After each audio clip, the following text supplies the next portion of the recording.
El hijo de Neptuno, capítulo 10, narrado por Frank. Frank no recordaba gran cosa del funeral propiamente dicho.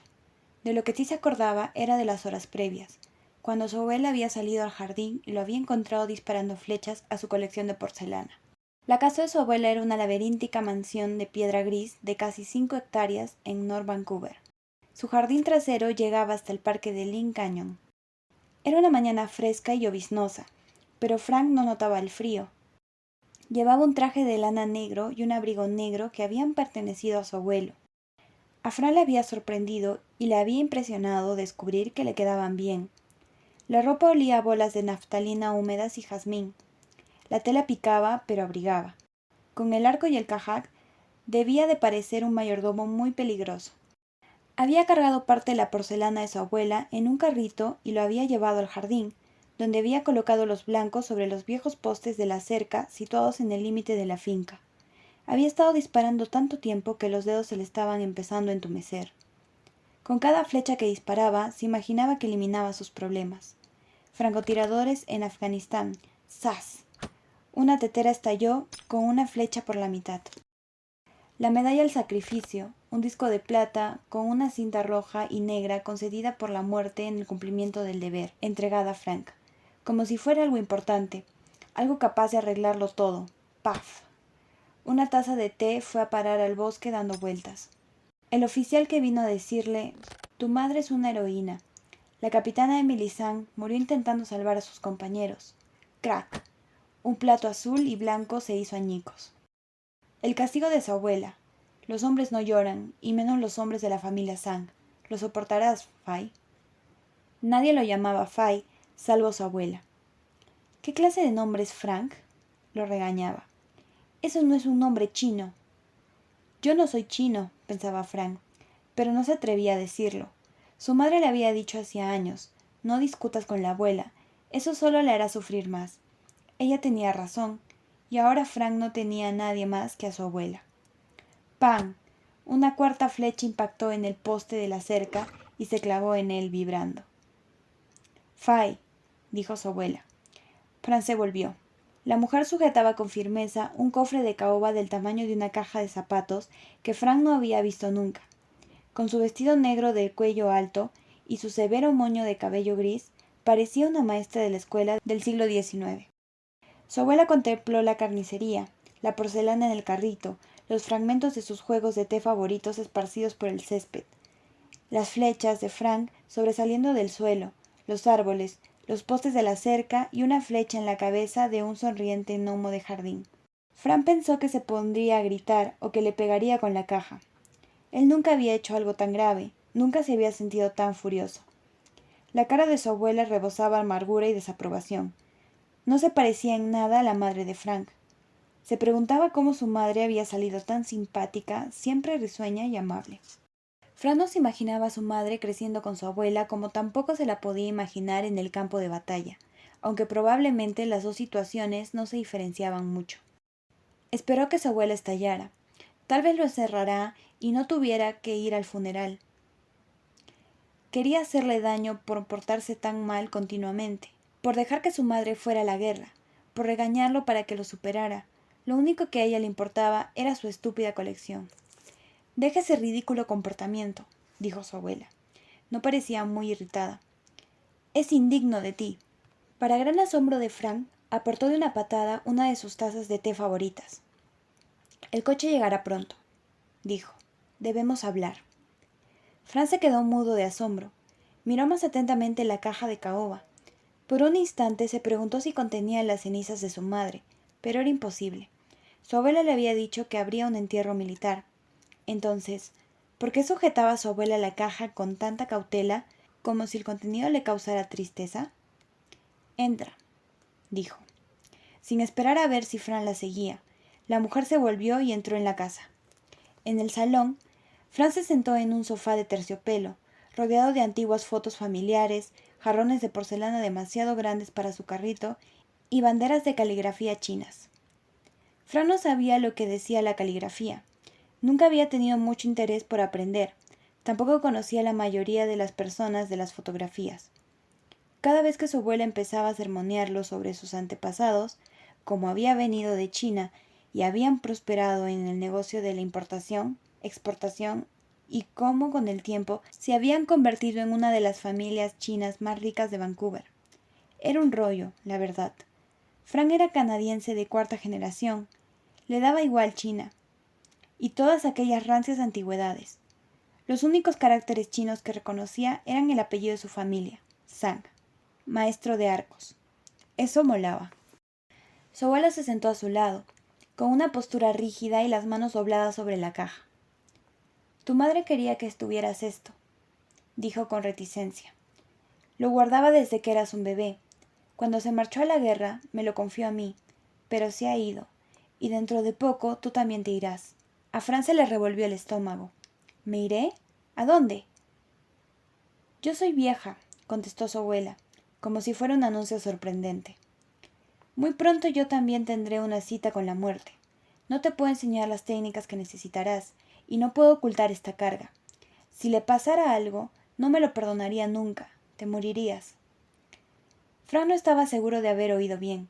Parecía que hubiera dicho que su vida pendía de aquella caja. Se preguntaba por qué no la había visto antes.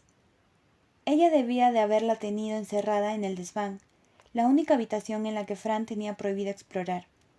Ella siempre había dicho que guardaba sus tesoros más valiosos allí arriba. Le dio la caja.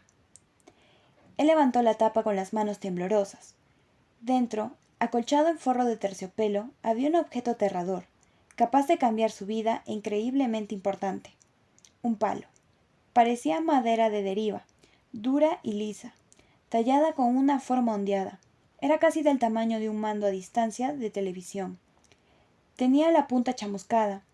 Fran tocó el extremo quemado. Todavía estaba caliente. Las cenizas le dejaron una mancha negra en el dedo. Es un palo, dijo. No entendía por qué su abuela estaba tan tensa y seria por algo así. A la mujer le brillaban los ojos. Fay, ¿sabes algo de las profecías? ¿Sabes algo de dioses? Las preguntas le incomodaron. Pensó en las ridículas estatuas doradas de inmortales chinos que su abuela tenía, en sus supersticiones a la hora de colocar los muebles en determinado sitio, y de evitar números que traían mala suerte. Las profecías le hacían pensar en las galletas de la suerte, que ni siquiera eran chinas. En realidad no. Pero los matones del colegio le molestaban con chistes sobre frases estúpidas como Confucio dice, y todas esas chorradas. Frank nunca había estado en China. No quería tener nada que ver con ese país, pero por supuesto, su abuela no quería oír eso. Un poco, abuela, contestó. No mucho. La mayoría de la gente se habría burlado de la historia de tu madre, dijo ella. Pero yo no. Sé de profecías y de dioses. Griegos, romanos, chinos, se cruzan en nuestra familia. Yo no puse en duda lo que me contó de tu padre. ¿Espera qué? Tu padre era un dios, dijo ella sin rodeos. Si su abuelo hubiera tenido sentido del humor, Frank había pensado que estaba bromeando, pero su abuela nunca gastaba bromas. ¿Se estaba volviendo senil? Deja de mirarme con la boca abierta, le espetó. No estoy mal de la cabeza. ¿Nunca te has preguntado por qué tu padre no volvió? Estaba... dijo Fran titubeando. Perder a su madre ya era bastante doloroso. No quería pensar también en su padre. Estaba en el ejército, como mamá. Desapareció en combate, en Irak. Bah, era un dios. Se enamoró de tu madre porque era una guerrera nata. Era como yo, fuerte, valiente, buena y hermosa. Fuerte y valiente, Frank no lo dudaba. Imaginarse a su abuela como buena o hermosa era más difícil. Seguía sospechando que había perdido la chaveta, pero preguntó, ¿qué clase de dios? Un dios romano, contestó ella. Aparte de eso, no sé nada. Tu madre no me lo dijo, o quizá ella tampoco lo sabía. No me extraña que un dios se enamorara de ella. Teniendo en cuenta nuestra familia, debió descubrir que ella tenía sangre ancestral. Espera, ¿somos chinos? ¿Por qué un dios romano querría salir con una canadiense china? Los orificios nasales de su abuela se ensancharon. Si te hubieras molestado en aprender la historia de la familia, Fay, lo sabrías. China y Roma no son muy distintas, ni están tan separadas como podrías creer. Nuestra familia es de la provincia de Gansu, una ciudad antiguamente llamada Lijiang. Y antes de eso, bueno, como he dicho, sangre ancestral, la sangre de príncipes y héroes. Fran se limitó a mirarla fijamente. Ella suspiró exasperada. Estoy desperdiciando saliva con este muchacho. Descubrirás la verdad cuando vayas al campamento. Tal vez tu padre te reconozca, pero de momento debo explicarte qué es este trozo de leña. Señaló la gran chimenea de piedra. Poco después de que tú nacieras, una visita apareció en nuestro hogar. Tu madre y yo estábamos sentadas aquí, en el sofá, en el mismo sitio donde tú estás sentado. Tú eres una criatura, envuelto en una manta azul, y ella te estaba meciendo en sus brazos. Parecía un recuerdo agradable, pero su abuela lo evocaba en un tono amargo, como si ya entonces supiera que Franz se convertiría en un zoquete grande y torpe. Una mujer apareció entre el fuego, continuó. Era una mujer blanca, una guaipú, vestida de seda azul, con una extraña capa que parecía la piel de una cabra. ¿Una cabra?, repitió Fran aturdido. Su abuela frunció el entrecejo. Sí, límpiate las orejas, Fai Sang. Soy demasiado vieja para repetirlo todo 2 veces. La mujer de la piel de cabra era una diosa. Yo siempre percibo estas cosas. Sonrió el bebé, a ti, y le dijo a tu madre, en perfecto mandarín, nada menos, él cerrará el círculo, devolverá a tu familia sus raíces y te colmará de honor. Su abuela resopló. Yo no le llevo la contraria a las diosas, pero ésta no veía el futuro con claridad. En cualquier caso, dijo, irá al campamento y allí restablecerá la reputación, liberará a Thanatos de sus cadenas heladas. Espera, ¿a quién? A Thanatos, dijo su abuela con impaciencia. El nombre griego de la muerte. ¿Puedo seguir sin que me interrumpas? La diosa dijo, la sangre de Pilos es abundante en el niño, por parte de madre. Tendrá el don de la familia Sang, pero también tendrá los poderes de su padre. De repente, la historia de la familia de Frank no resultaba aburrida. Ardía en deseos de preguntar qué significaba todo aquello. Poderes, dones, sangre de Pilos. ¿Qué era ese campamento y quién era su padre? Pero no quería interrumpir otra vez a su abuela. Quería que siguiera hablando. Todo poder se cobra un precio, Fai, dijo.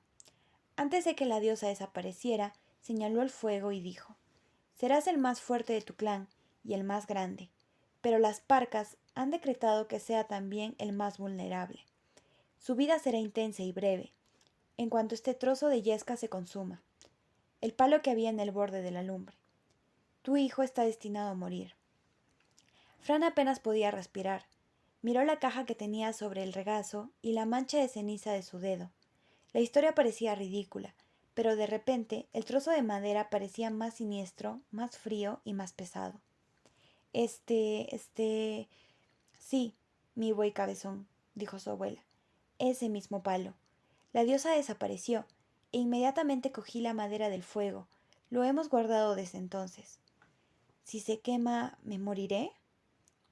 No es tan raro, dijo su abuela.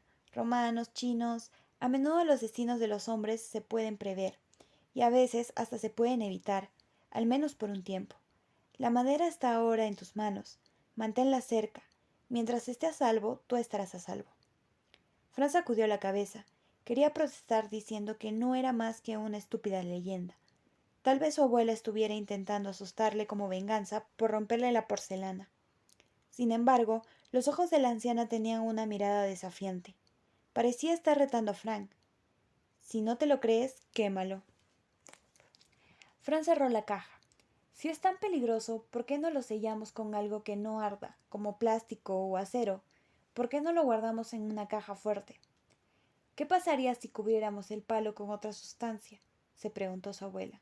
¿Te ahogarías tú también? No lo sé. Tu madre no querría correr el riesgo. Ella no soportaría participar en una cosa así por miedo, a que algo saliera mal. Los bancos se pueden robar, los edificios se pueden incendiar. Cuando alguien intenta engañar al destino, las cosas conspiran contra él. Tu madre pensó que el palo solo estaría a salvo en sus manos, hasta que se fue a la guerra. Entonces me lo dio a mí. Su abuela respiró con amargura. Emily fue una insensata, yendo a la guerra. pero supongo que siempre has sabido que era su destino. Ella esperaba volver a encontrarse con tu padre. Pensaba que él estaría en Afganistán. Su abuela extendió las manos, como si aquello le resultara incomprensible. Se fue. Luchó con valor. Creía que el don de la familia la protegería. Seguro que así es como salvó a esos soldados. Pero el don nunca ha mantenido a salvo a nuestra familia. A mí no me ha ayudado, y ahora te has hecho hombre. Debes seguir tu camino. Pero, ¿qué camino? ¿Cuál es nuestro don? ¿El tiro con arco? Tú y tu tiro con arco. ¡Qué muchacho más bobo! Pronto lo descubrirás. Esta noche, después del funeral, debes ir al sur. Tu madre dijo que si no volvía del combate, Lupa enviaría unos mensajeros. Ellos te acompañarán a un lugar donde los hijos de los dioses son adiestrados para cumplir su destino. Fran se sentía como si le estuvieran disparando con flechas y el corazón se le hubiera partido en fragmentos de porcelana. No entendía la mayor parte de lo que decía su abuela, pero una cosa estaba clara: lo estaba echando de casa. ¿Me dejarías marchar sin más?, preguntó. ¿Dejarías marchar a la única familia que te queda? La boca de su abuela temblaba, sus ojos parecían húmedos. A Fran le sorprendió darse cuenta de que estaba al borde de las lágrimas. Había perdido a su marido hace años, luego a su hija, y ahora estaba a punto de echar de su lado su único nieto. Pero se levantó del sofá y se mantuvo firme, con una postura rígida y correcta como siempre. Cuando llegues al campamento, le mandó, debes hablar con la pretora en privado. Dile que tu bisabuelo era Shenlong. Han pasado muchos años desde el incidente de San Francisco.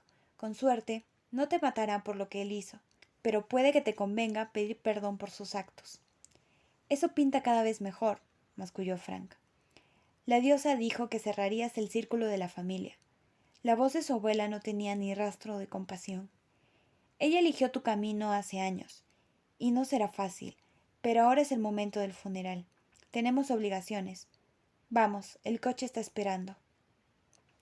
La ceremonia transcurrió de forma confusa. Caras solemnes, el tamborileo de la lluvia sobre el toldo junto a la tumba, el estallido de los rifles de la Guardia de Honor, el ataúd hundiéndose en la tierra. Esa noche vinieron los lobos. Se pusieron a aullar en el porche. Fran salió a recibirlos. Cogió su mochila de viaje, su ropa de mayor abrigo, su arco y su cajac. La medalla al sacrificio de su madre estaba metida en la mochila. El palo chamusqueado se hallaba cuidadosamente envuelto en 3 capas de tela en el bolsillo de su chaqueta, cerca de su corazón. Emprendió el viaje al sur, primero a la casa del lobo, en Sodoma, y finalmente al campamento Júpiter, donde habló con Reina en privado como le había mandado su abuela.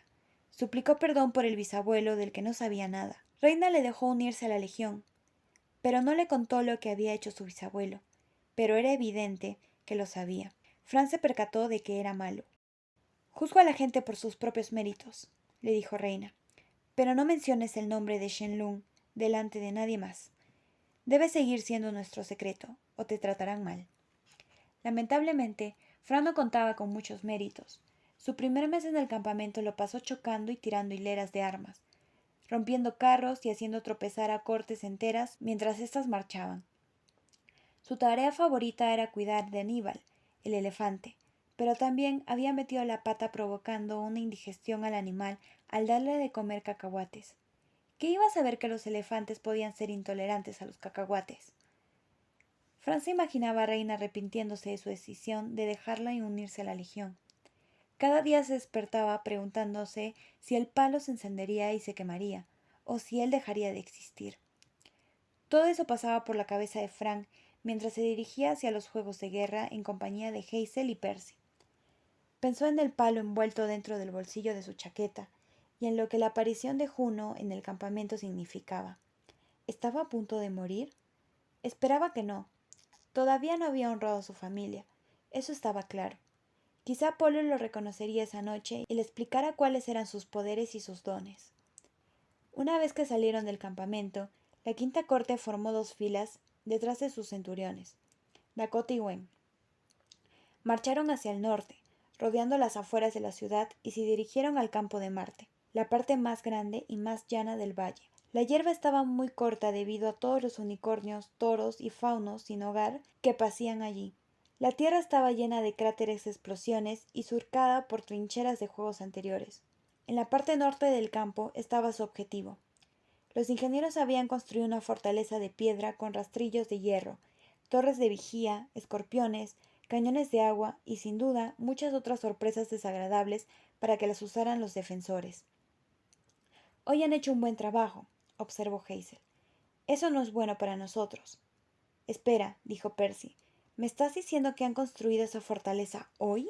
Hazel sonrió. A los legionarios se les adiestra para construir.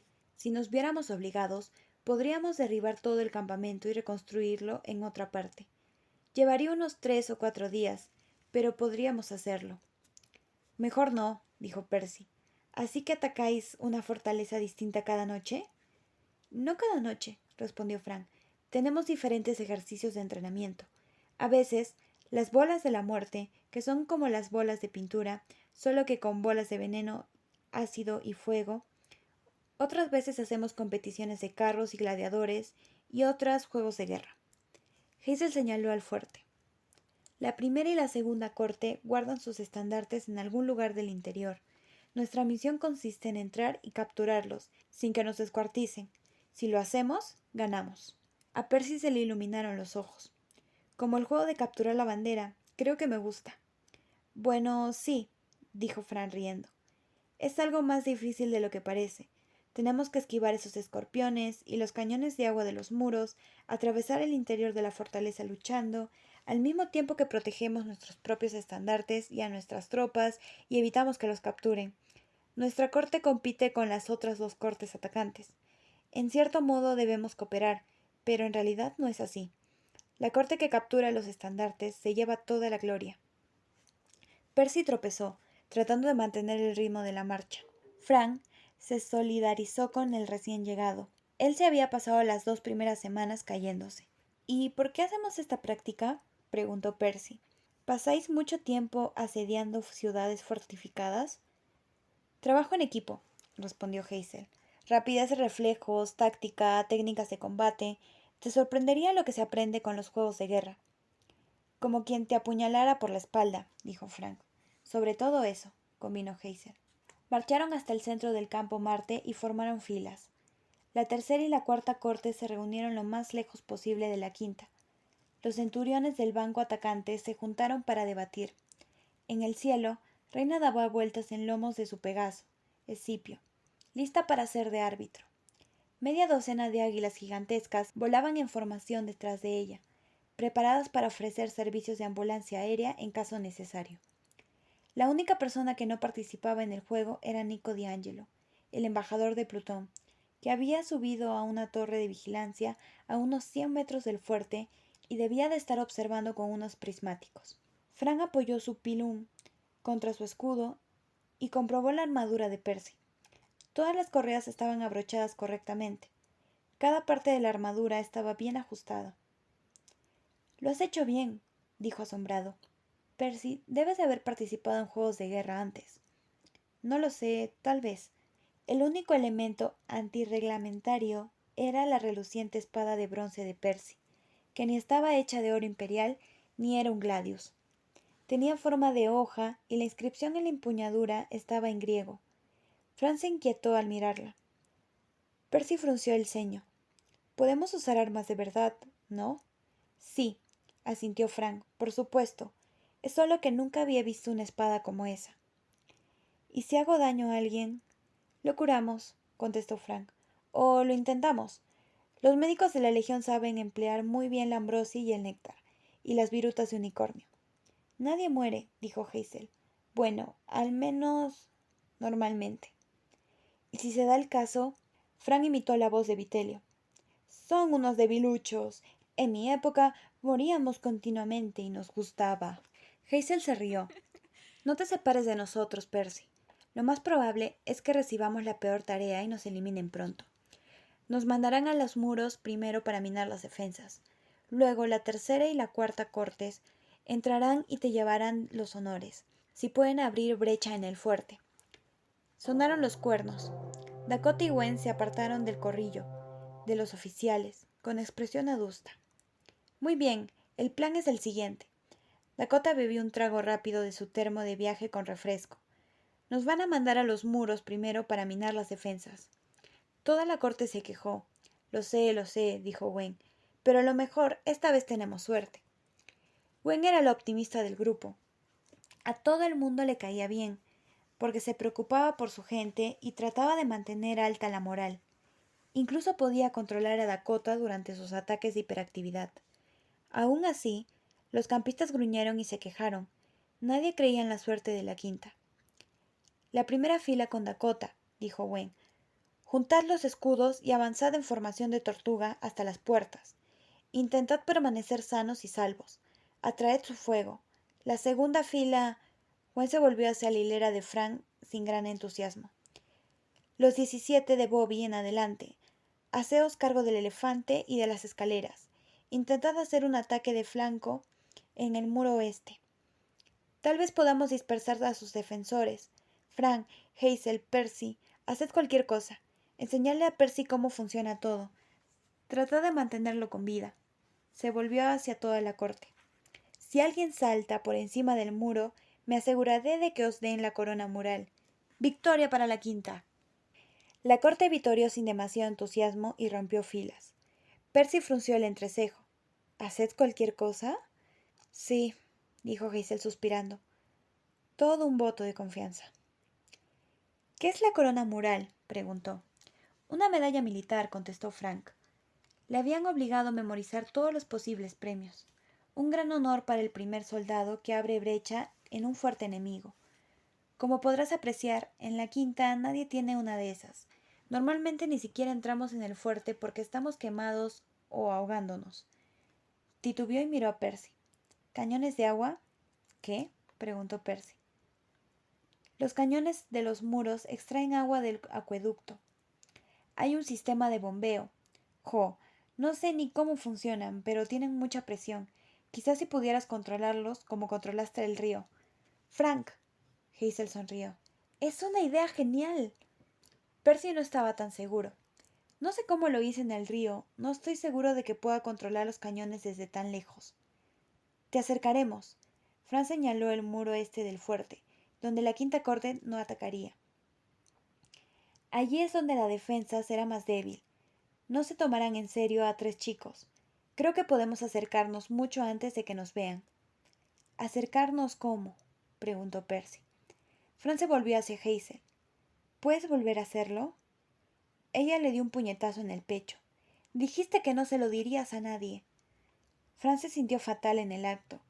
Se había entusiasmado tanto con la idea. Hazel murmuró entre dientes. Da igual, no pasa nada. Percy se refiere a las trincheras. El campo de Marte se ha llenado de túneles a lo largo de los años. Algunos se han desplomado o están enterrados muy hondo, pero muchos siguen siendo transitables. Se me da muy bien encontrarlos y usarlos. Incluso puedo derrumbarlos si es necesario. ¿Como hiciste con las gorgonas para retrasarlas? Dijo Percy. Frank asintió con la cabeza en señal de aprobación. Te dije que Plutón molaba. Es el dios de todo lo que hay bajo la tierra. Hazel puede encontrar cuevas, túneles, trampillas. Y era nuestro secreto, murmuró ella. Frank notó que se ruborizaba. Sí, lo siento, pero si podemos acercarnos... ¿Y si podemos cortar con los cañones? Percy sentía con la cabeza, como si estuviera empezando a gustarle la idea. ¿Qué hacemos entonces? Frank revisó su cajac. Siempre se abastecía de flechas especiales. No había tenido ocasión de usarlas antes, pero tal vez esa noche fuera el momento. Tal vez por fin pudieran hacer algo que llamara la atención de Apolo. El resto es cosa mía, dijo. Vamos.